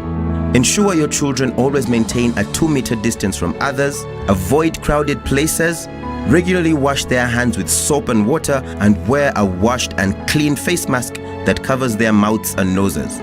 Please keep your children at home if they're feeling sick, and take note. In our effort to keep students safe, there are no visitation days or any other school visits allowed. Let's share knowledge, not COVID-19. This message is supported by the Ministry of Health, Ministry of Education and Sports, and UNICEF. Stay safe. When you talk about our motherland Uganda, the Pearl of Africa, you cannot fail to smile because of the smile that fills the faces of the citizens. Our nice good weather and nature that sustains us all, that enables us all to continue each in their own way because we are all different even according to each individual's work. But what joins us to become one person is the sweetness from the flavored drink Alleluia Jingati drink and Alleluia Tamarind drink. The flavor that quenches your thirst while at the same time treating and healing your body because it is 100% natural. Enjoy the drink that has got the tamarind juice in it. Made by Alleluia Reflexology, Healthy Solutions and Nutritional Research Center Limited. Get yourself a bottle of Alleluia from all shops around. Pay for your dream phone, Mpola. Get your dream phone today for as low as 1,400 Uganda shillings with free data for a year and pay slowly. All phones come with daily 50 MBs for 12 months. Repayment period is 1 year. Available at MTN service centers and M-Kopa shops.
To Good Morning Uganda agenda. My name is Philomena Masco once again, and of course I am joined by Robert Trevor. Of course, in this hour we get to talk about the topic of discussion, matters of national importance, if I may put it out there. And this very morning we will be looking at some of the roles and responsibilities of the several resident district commissioners and the resident city commissioners, call them RCCs if you please. Now this follows what happened last week. We know that His Excellency Yoweri Kaguta Museveni did release a list where he did quite a number of reshuffles. Of course, he had to put some RCs and RDCs and their deputies in different regions where they can be able to fulfill their responsibilities. But we also see him drop some and also maintain others. Now, these positions definitely, especially the resident city commissioner position, Robert, as we were talking earlier on, we know that quite a number of people have come out to actually argue that this is not necessary. They believe that some of these positions and their responsibilities that are supposed to be executed under them actually overlap with other offices. Now, of course, we'll be looking at some of these offices, but maybe before we get into all that, we just want to know, under what powers does His Excellency Yoweri Kaguta Museveni, especially under the Constitution, how does he get to do all this? Because we saw quite changes that, drove Uganda and very many people with quite some excitement, even though they did not know why they were getting excited. But under what law does this actually give the power to His Excellency to carry out a reshuffle like this? Because we must admit it's quite a major reshuffle. First, we must understand that this office is lawful. And even when the president was releasing the list of those that were appointed, those that were transferred, he was very quick to quote the Constitution. And if you remember, he went ahead and said, I hereby inform the country that by virtue of the authority given to the president by Article 99, Clause 1, and Article 203, Clause 1 of the 1995 Constitution of the Republic of Uganda, I hereby appoint the following. So he drives the powers from the Constitution, yes, that he will have these representatives in these areas. So it is constitutional. And the framers of the Constitution saw it wise to have this office and these are appointees, so he can appoint on anybody. Of course, the law clearly shows that this should be a senior public servant and all this. So whether those appointed in those places are what the Constitution goes down to clarify or not, the powers are given to the president. Okay, and indeed he has all the powers. But now let's look at some of the roles and mandates of these specific offices. We do have the resident district commissioner and their deputies as well, but we also have the resident city commissioners and their deputies as well. Now, during these reshuffles, some of the RCs, indeed, as we saw, were taken to different areas. We saw some deputies being dropped and changed. But the question really that comes to mind is that what does the RCC do that the RDC can actually not do? Okay, what does the deputy to an RCC do that a deputy of the RDC cannot do? So there is actually a belief that some of these roles and responsibilities are actually shared between these two offices, and because of that, I mean, there are sources that are probably going to, we're paying for work that is the same work that is being done by two offices, and that they believe maybe the RCC office should be actually drawn out of the equation. What do you have to say about that, Robert? Well, just even before I go into that, for the benefit of our viewers, there is no difference between RDC and RCC. Yes. The only difference is geographical location. That those that are in districts are not cities, are the district resident commissioner. Those that are in cities are simply RCCs, that is resident city commissioners, because they're in cities. Now, we have in some areas, you have the RCC and deputies. For example, Kampala has 5 divisions. Each of the division has a deputy resident city commissioner.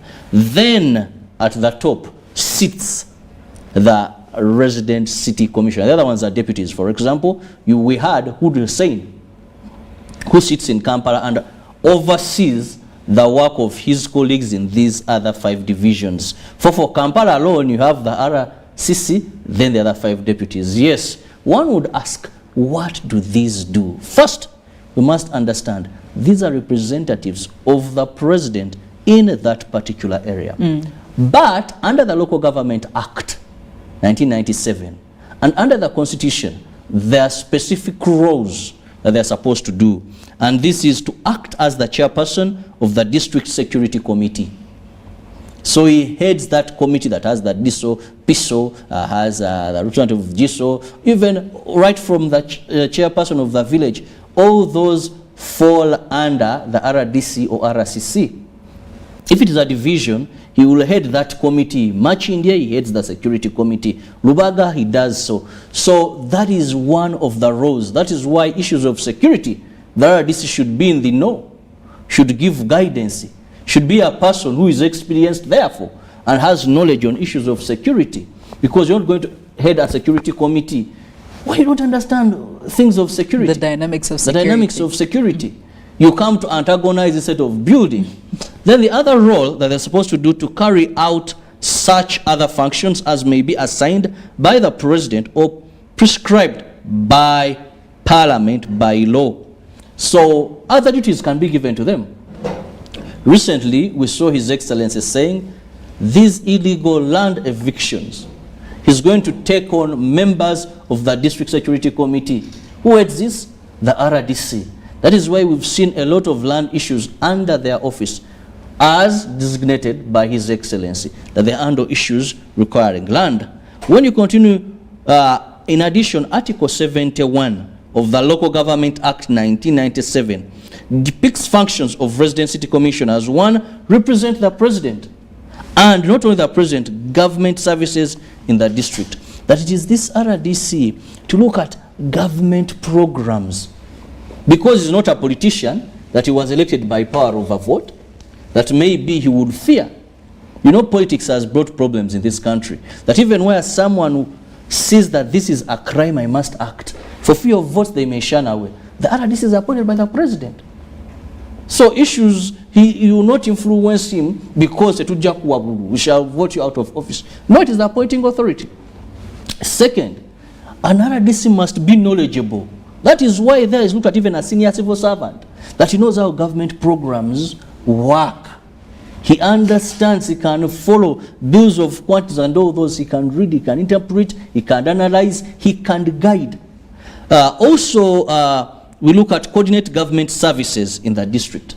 There's so much universal primary education. If the president is saying parents are supposed, this education is supposed to be free, you are RDC, people are paying and they're not going for UPE. Parents are shunning right because of exorbitant fees, and you're seated. I'm the RDC of this area. I think then there's a problem there. Advise district chairpersons on matters of national nature that may affect the district, all its plans or programs, particularly that is the relationship between the district and government. That is also another role of this RDC. So you find that they're representing the president in that particular area to ensure that government programs happen and people get the services they're supposed to get because they have that power. The Local Government Act gives them the power, the Constitution gives them the power, and they have a backing from the president. Because they're generally actually they only report, I think, to the Minister for Presidency, who they make monthly reports, file them, give them for follow-up. Many are lucky that whenever the president visits this area, the RDC has an opportunity. And this is what basically they're supposed to do. Monitor and inspect activities of local government, and where necessary, advise the chairperson, carry out such other functions as may be designated by the president or parliament. So when we look at these roles, the question you asked was those that fill this office, because it has a budget. Now this has a salary. We've seen government give them cars. Most of the times they have been double cabins. Yeah. And you know government doesn't buy old vehicles. They purchase brand new. And any Uganda knows a tune of a double cabin, the likes they get, you cannot go with your 800, with your 80 million looking for it. You're looking at 150 plus each a vehicle. They have escorts. All other DCs, apart from a few who may choose not to have that pomp, but I know of another DC who will work with about 2 or 3. When you go to their offices, you see these deployments, plus other incentives that come with. So the question then happens is, what they are doing, can it be done by somebody else? When you go to any of these areas, one of the offices you're going to find with a lot of people, Philo, is the office of the RDC. Go to any part where there's an office of the RDC. You're going to queue, you're going to see lines, people coming to them to report, to explain the pain they are going through. Because once there is bribery at police, maybe police has frustrated you, the representative of the president can reign over those errant officers. If there are land issues where everybody could have failed, apart from courts of law, you find that the RDC can intervene because he has this mandate. But security, one would say that heading the district security committee, one would say you have a DPC, you have all these other people. Can't they do that? Monitoring and supervising government programs. You have a cow in the district, chief accounting officer. Go down to all programs that government sets up. There have been proper monitoring systems. These have been beaten in the presence of RDCs and RCC. So whether this office should continue to be, to some extent, they have delivered. They have been redress to the ordinary person. Mostly in the villages. Here in Kampala, people have the capacity that they can go to courts. Very fast, minor issues, they have the money. They can make a few phone calls here. They can push. But when you go to these rural areas, which actually brings me to the next question. Of course, the reshuffle that happened raised a lot of eyebrows, and it had people question whether these RDCs, the RCs, their deputies had actually been able to execute their duties and responsibility. And of course, there was, I will tell you, Robert, there was a debate that maybe some of these RCs were reshuffled and taken to these new places, maybe because they have done what they were supposed to do in their previous stations, and they did it vehemently 100%, and probably they have been taken to these new areas to extend the energies and all their efforts and their work to make sure that they bring, there is a balanced a regional balance in all these cities that we have in Kampala. But then there is also a sect of Ugandans that believes, well, maybe this person was not doing what they're supposed to do in this area, and they are not delivering, and maybe the president was not impressed with the work that they were supposedly doing, and then they were decided to be dropped or even reshuffled. But maybe, which brings us to the important question right now: have the RCs really done what they're supposed to do? Have these RDCs supposed to do? We understand you really took us, their roles and mandates, what we should be expecting from them, but have they been able to execute their duties and responsibilities that we can actually praise them? Yes, you are put in this city. Have you done what you're supposed to do? Do we see the work that you are supposed to do? Is it visible? Have they really done what they're supposed to do, if we are to honestly evaluate their work? That is relative, because it depends on individual RDCs or RCCs. There are those that have been men and women of action, and they have really deliberated in terms of what they're supposed to do. The RDCs who have stood against illegal evictions. We have the likes of Narongo, Chidabida, Rose. These have stood. The RDCs that even the president has removed from places because of endless reports of corruption and connivancy with these illegal people that are evicting people. For them, they have connived. They have used that office to gain wealth. The RDCs that have used, what is your plot like, or what is your land like? Okay, if I do this, I'm taking 10%. In every district he has been, the man has land. Because why is all this happening under your management? There are those. So it is relative, depending on each individual, how they have been able to deliver. Because also we must understand that on many functions, the president has gotten cries of people telling him, remove this man, remove this woman from us. He's doing more harm than good. Though we've also had a few instances of praises. Now, also, we have had a conflict of interest. How? Now, you see, this office is a bit tricky. The office of the resident city commissioner, this is a bit tricky. You see, the president appoints you, but he's not appointing you to do party work. He's appointing you to do national service to the people, as by law and as is given. But some, because they have been good cadres, and I'm tempted to say a word I wouldn't want to say, but I'm tempted. You see, some, because they feel they're appreciating me. They feel like they have been given that position in appreciation. They forget national service and front royalty to the party. You get it? Because they will tell you, no, for me, this is the person that appoints me. Anything that is meant to keep him in power, I will. So when they go to these areas in terms of political activity, they lose it. Because they are supposed to be non-partisan in that office. So there is no clear definition. When you vote a royal cadre, a person who does so much speaking, this, then at the end of that day, recently I saw that one picked from Noop. He said, congratulating all of this. So that is where we've seen conflict of interest. That sometimes when they want to execute their duties, they meet themselves between a hard place and a rock, and loyalty to the party or to a few individuals they think they are in high rankings of the party, and proximity to power, they make a mistake. That's why I've seen many being criticized. Then another thing has also been that this office, much as it has the powers, they have lost independency.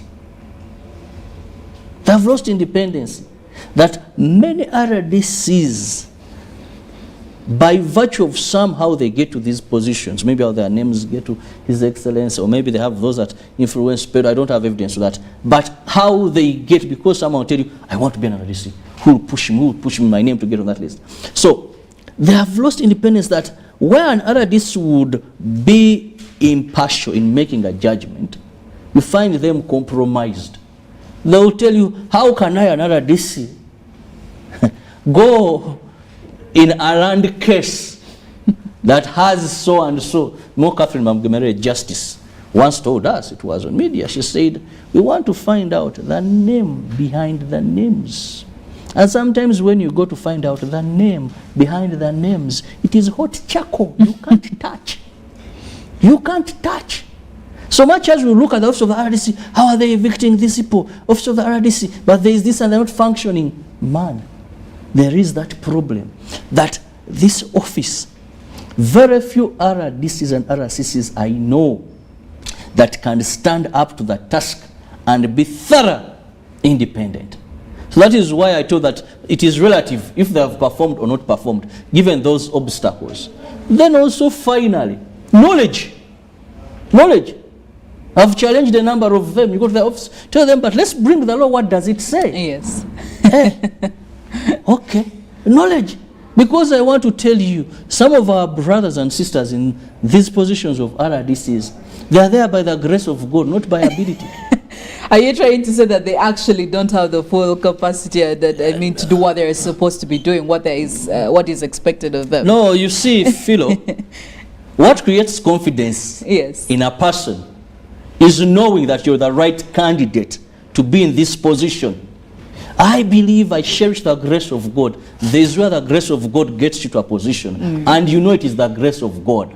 You get it? Yes. It is where maybe by luck you shouted so much at this rally, you did so much, and you've gotten there. But it's not basing on ability that you're there, you know? So that you lack confidence. You may not stand up to tell Philo, I know you work in this position, you work in this office, but this is what is right. So they have that challenge as well. Oh, well, we are yet to actually get quite a number of answers to all these questions. We're going for a short break, but when we return, of course, it will be more conversation concerning the roles and mandate of all these resident district commissioners, their deputies, the resident city commissioners, and their, deputies, right from the view of what happened in the last week where we saw reshuffles. And of course, we'll be joined by Fred Bamwine, who will be giving us quite more about this interesting topic. Good Morning Uganda returns shortly.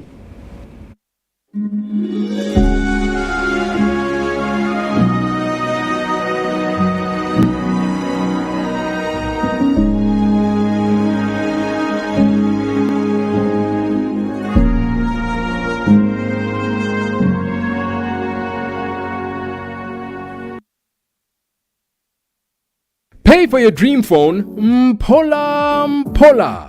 Get your dream phone today for as low as 1,400 Uganda shillings with free data for a year and pay slowly. All phones come with daily 50 MBs for 12 months. Repayment period is 1 year. Available at MTN service centers and M-Kopa shops.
Welcome back from that short break. Like Philomena told you, we'll be joined by Fred Bamwine. Now, Fred Bamwine is one of the longest serving RDCs, I must say. I remember I was in Senior 4 when Bamwine was RDC by then in Rubaga. Senior 4. Till date, he's a very experienced man regarding the office we are going to be discussing. And I'm reliably told that even in the recent reshuffle, he got another position that Bamwine, I don't want to mess with the title. Welcome to our studios. And now, are you still RSI here, overseer? What is your current position? Please, the viewer wants to know. Thank you so much, Chilabu. I want to take this opportunity to greet the viewers of UBC and also congratulate those who have been appointed as RDCs, RCCs, and commissioners. Also, I want to appeal to those who have not made it, either dropped or have not been appointed, to say that cadreship is about service. And it doesn't matter where you are. What's important is what contribution can you make to make the country different. In the recent appointments, I was transferred from Nakaseke district now to Kampala as a commissioner in charge of Kampala Metropolitan. It's a position, you can call it new, but it has been around. Commissioner at the Secretariat, but now what they have done, they have split the Secretariat. Initially there were people manning it at Secretariat, but now every region has its own commissioner.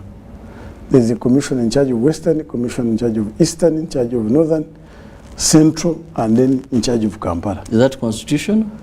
Yes, you see, the Constitution of Uganda, it says the executive authority of Uganda is where?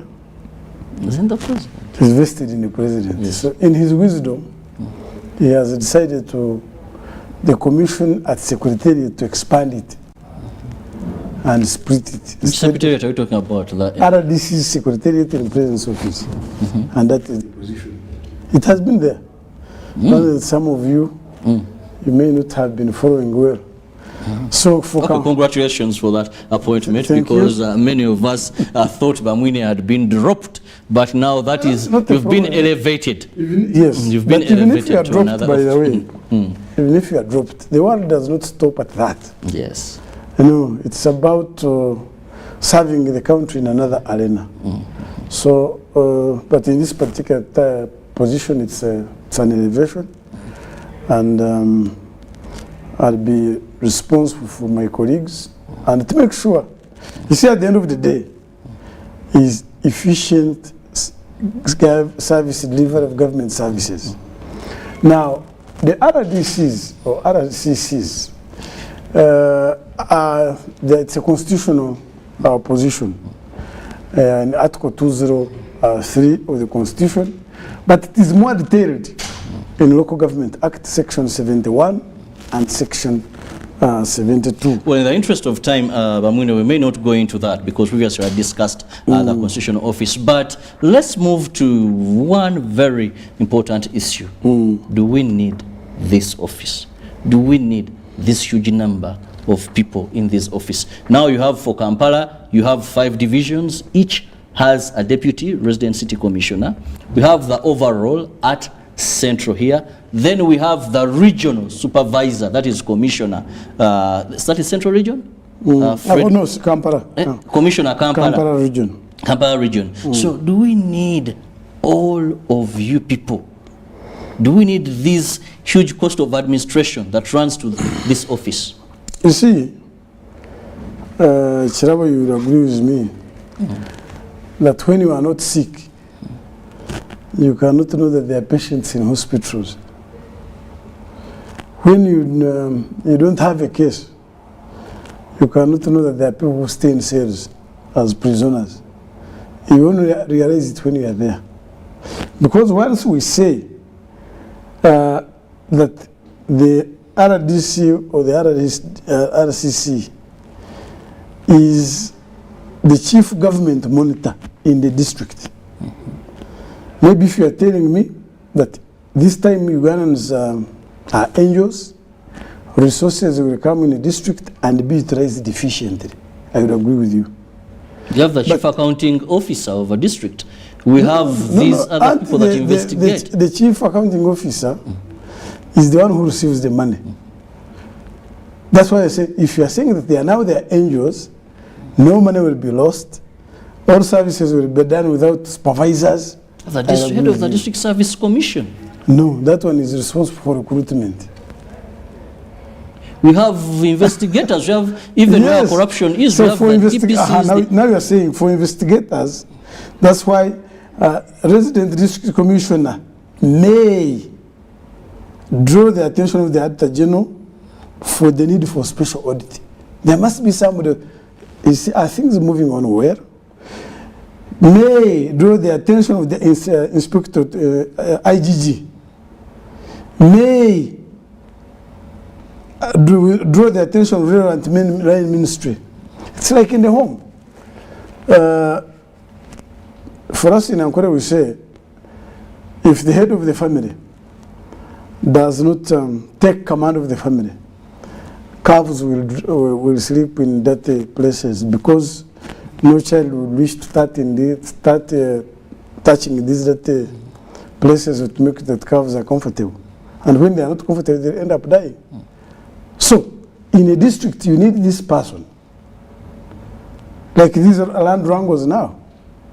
I am very sure you have gone to in the face of the RDC to help you in land wrangles. People are greedy. They don't care whether the land is for Chirabo, as long as they can grab it for themselves. How many? That's why. That's why you may ask yourself: have you ever bought meat? Yes. Where do you buy meat? Well, at any when you want to go to buy good meat, when there are stores of meat at where you are going to buy, you will see people lining. I'm very sure when you are going to buy meat, you also join the line, although there are other stores which have meat. So you go to all the districts in Uganda, and you see where people are lining. Are they lining at the chairman of CFI's office? Are they lining at the cow's office? Or they are lining at the RDC's office? Why? Okay, but we agree. There are that's where they find the number of queues. Or the drug for but you see, people lining up at these offices does not mean effective service delivery. No, it means. And this is why I want to ask you, Bamwine, with the presence of this office, facilitated and whatever, the problems you still have, where every year the Auditor General will give reports of how much money is being lost. We still have schedule work being done on road construction, shoddy work, sometimes some projects, there may be boreholes, what is on paper shows 100, you find 25, all these have RDCs. What is failing you to deliver? Uganda then, with your information you've given, should have been better than what it is today, with your presence in almost every district. The mere fact that you have stated the problems in the district, you have justified the need for RDCs. But even with your presence, these problems are there. The day the exploitation of man by man is stopped, the day oppression of man by man is stopped, religion will end. The mere fact that Chirabo and your colleagues are still dirty-minded, are still corrupt, are still criminals, then the RDC is still required. RDC's responsibilities will stop when all of you are sane, you are innocent, and you cannot commit crimes. Therefore, before you ask that question, what about this Chirabo who is responsible for a certain office and he thinks his only reason or his only being is to grab what has been given to him for the sake of the population? What are you talking about him? Not until we have a clean society. That's when the leaders will stop being existing. I want to give you a simple example, Bamwine, given what you've told me. But why don't you give me the hardest? Why do you give me a simple one? When you come to my home, I'm guarded by dogs. Any stranger, let me give you this example. You cannot access any of my children or anybody with my trained dogs, because their role is to stop a stranger. Even if it is my brother-in-law, and I don't rush to tell them to stop them, they'll work on you, because that is their role. My kids can't play, I can sleep during the day, because I know my German Shepherds are out there. And they'll grab, they'll destroy anybody. Thieves will be there. But when we have a dog, the RDC now, using you, and this dog says, but maybe this is a son-in-law, I will not attack. This is a person of greedy-minded. For the years this office has been in Uganda, we've seen continuous shoddy work. We've seen continuous corruption in local governments, in areas where there are land evictions have been there. So why then would I still feed my German Shepherds, still have them, when they are becoming pet dogs as I brought them for security? What is still your relevancy? I think the problem you are comparing uncomparables. No, you're the watchdogs. This is what you're supposed to do. Yes, you're comparing uncomparables. I'm dealing with Chirabo, who has 6 senses like as I have. A dog does not have equal senses as yours. But it's doing better its job. So, once you are dealing with human beings, you can stop them today, but not forever. 2, once you have still a corrupt mind society, where you recruit all these government officers, you don't expect miracles to happen here. 3, what are your laws regarding corruption and other cases? Do you have any case in Uganda which cannot be bailed? No. People have been arrested, and that's my work. I have reported them, they have been arrested. Do I have control over court not to give them bail? You don't. So when they get bail and get to society, what happens? They bribe and even win cases. But I have done my part. So, before you blame somebody, what about you? Can you clean your laws? Can you give us a law that once somebody is arrested for any criminal case or corrupt cases, this person will not be given bail? This case will be tried in a short time, and once somebody is found guilty, is convicted with harsh punishment. Can I get that one? But now you are giving me with this hand, with the left one, you are moving me with the right one. You are the one. This parliament, because according to the Constitution, parliament has powers to make all the laws in this country.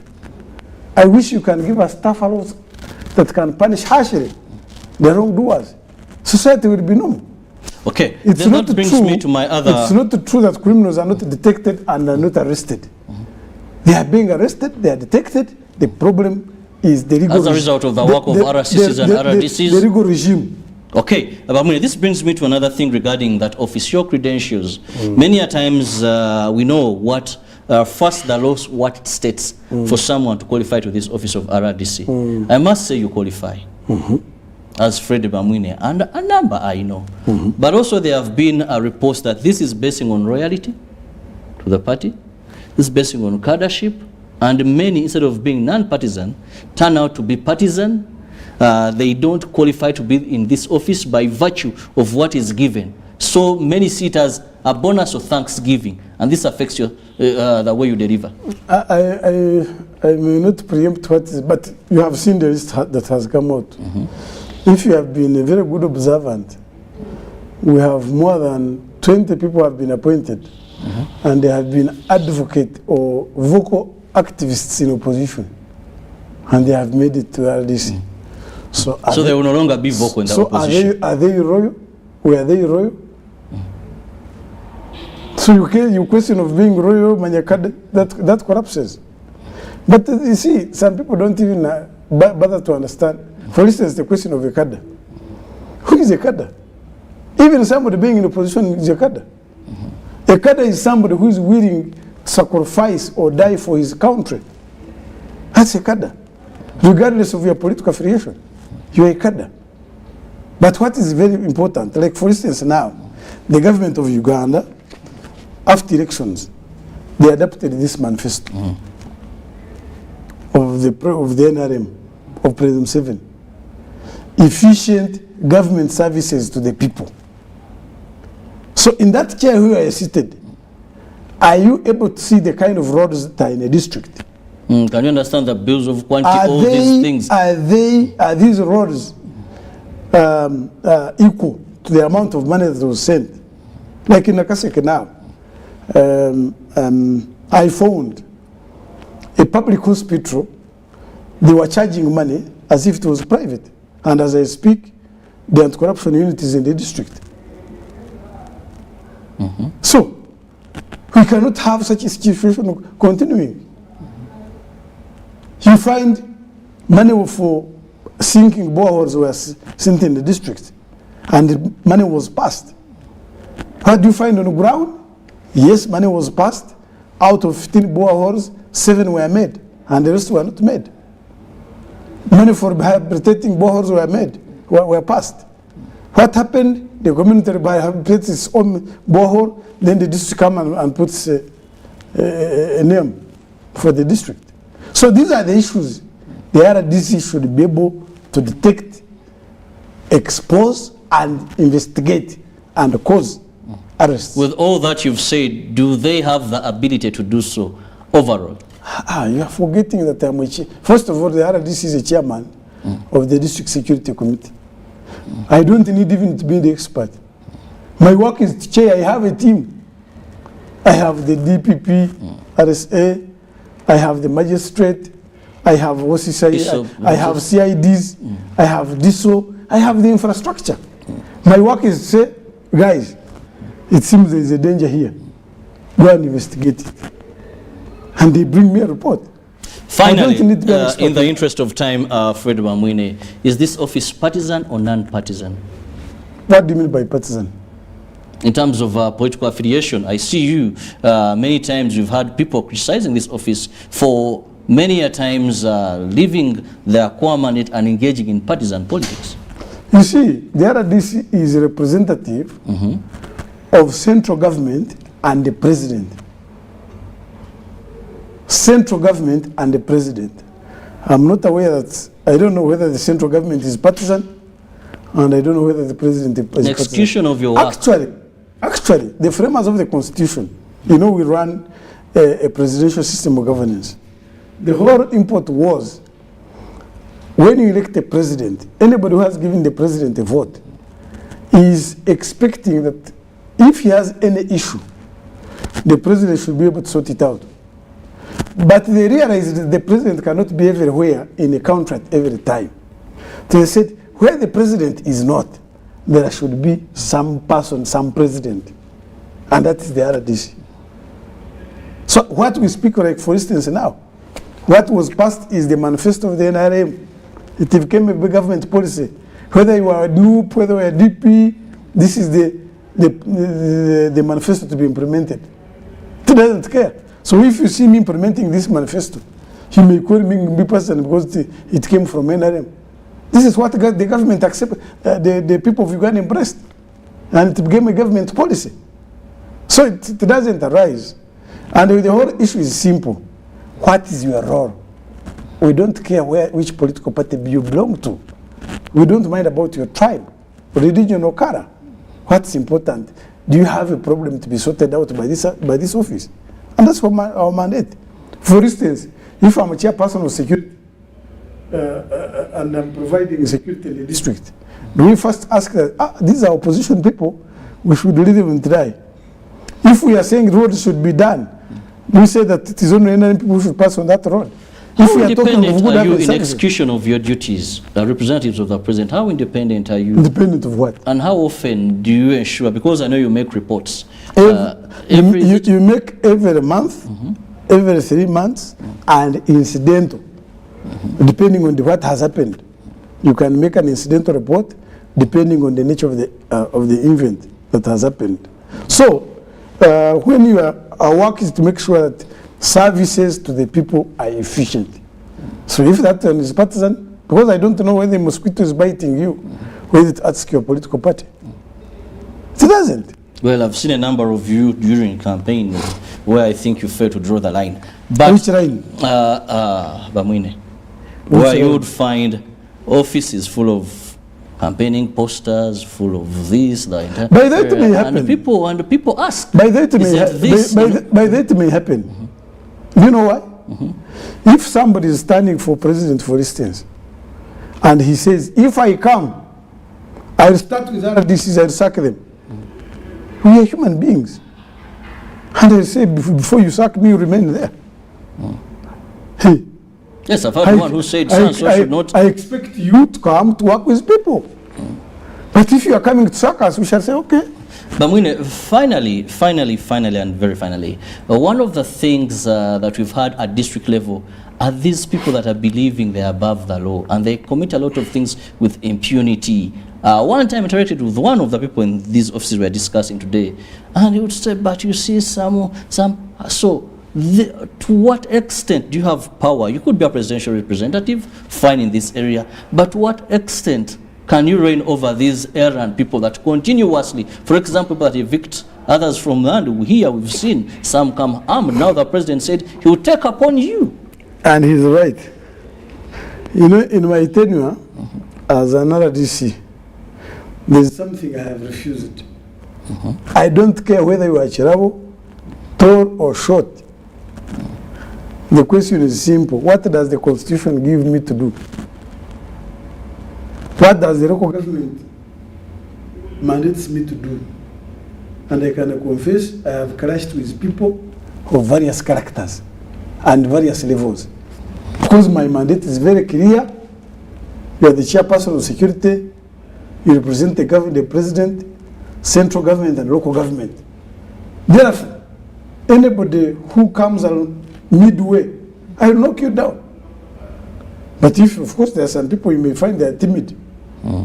If I may come as an RDC, then I come, when you see me start shaking. That's your weakness. But me, as far as I'm concerned, I know my mandate very clearly. There aren't those you see and start shaking. And it is cut out. By the way, another DC, maybe some people you need to go to for an orientation. If, for instance, the CDFs come in the district, he does not chair the district of security committee. I'm the chairperson of the district security committee, apart from the president when he's in the district. Because you represent him. Yes. He's yours. So, which powers are you looking for? I have all the army, I have all the police, I have all the intelligence services. What do you, so which power are you looking for? Fred Bamwini, it's been nice having you, and of course I wish you best of luck as the Commissioner Central Kampala. Well, that is his new office. He supervises or is the overseer of all resident city commissioners now in Kampala. Congratulations once again. And of course, we believe you've learned more regarding the office of the RDC and what you should expect of them. Ruben is up next with the world of sports. Good morning.